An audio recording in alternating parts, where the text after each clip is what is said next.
here's the thing. The reason why we talk about Russell Wilson at all is because of those comments and because of what he put out there, shall we say, about possibly wanting to move on, about the protection aspect. Expand a little bit on the relationship between the Seahawks and Wilson. Well, from what I was told, that Pete Carroll and Russell Wilson at one time have had some philosophical differences. You remember let Russ cook? That was the whole thing a year or two ago. Well, Pete Carroll's formula is to run the ball, defense, pound it. And so they've kind of had to find a sweet spot. I think all sides have been a little humbled by the way this last year went, where they had to regroup and they realized, hey, we're in a tough NFC West. We have a top quarterback.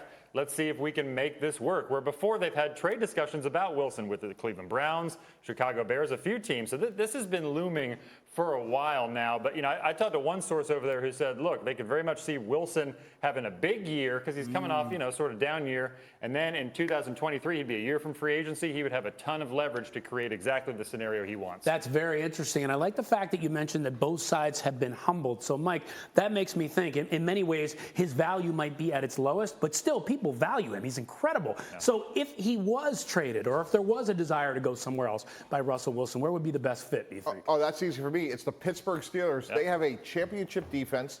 They have a championship head coach. And now you pair that with Russell Wilson, you have a chance to now compete. Sounds weird, the Cincinnati Bengals in the AFC North. And if you're the Steelers, you got to be competing against Joe Burrow now. And you can't overpay greatness. So to me, I get Seattle on the phone. I do not get off the phone. I get Russell Wilson with Minka Fitzpatrick, TJ Watt, and all those stars, and we have a chance to go win the Super Bowl. Wow. So you think they should trade him? It's a better idea to trade him than to keep him.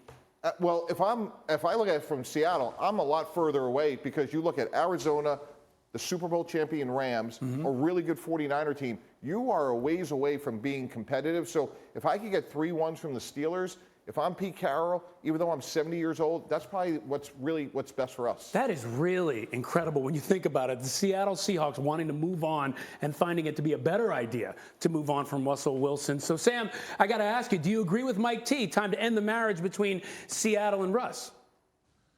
I don't, and the reason why is that Seattle has made some changes to address Russell Wilson's issues. Over the last 10 years, Russell Wilson was sacked 427 times, according to Hembo, right? That's the most sacks in NFL history for a 10-year span. That's a lot. Well, Seattle, they fired their offensive line coach, Mike Solari. They promoted an internal candidate to address the offensive line.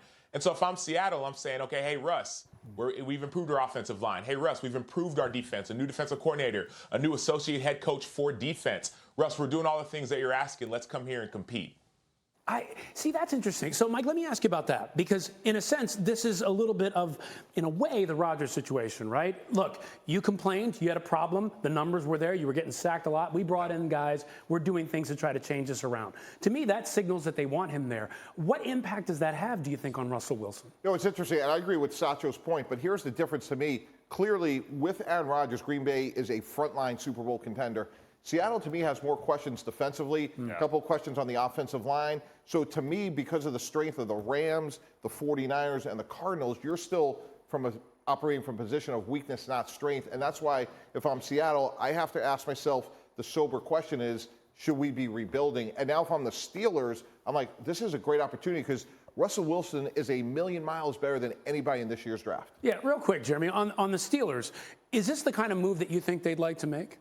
Well, they love to draft. They're good at the draft. That's why I think it would be painful for them to give up, you know, if it took 3 first-round picks. I just don't know if they do it. I totally get it. I think they would love to have Russell Wilson. But, you know, you look at the Colts.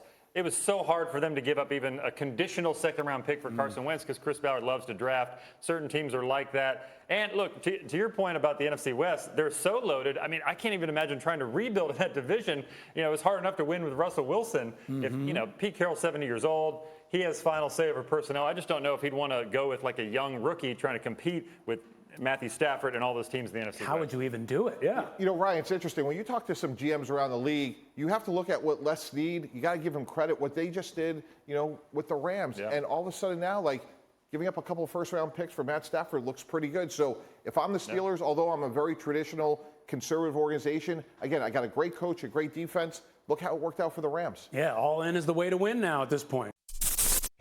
Thank you for watching ESPN on YouTube. For live streaming sports and premium content, subscribe to ESPN+.